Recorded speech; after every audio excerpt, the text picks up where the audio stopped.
Salom do'stlar, bugun Telegram kошелек ochamiz. Start hamyonni ochish bosamiz.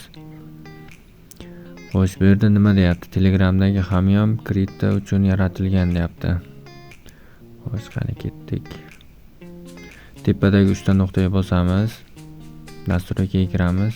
Tonspace-ni ko'rsatishni yoqamiz. Chiqamizda Tonspace betaga bosamiz. Tonspace yaratish.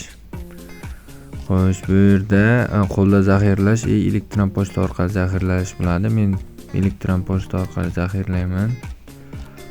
Xo'sh, kodni kiritamiz.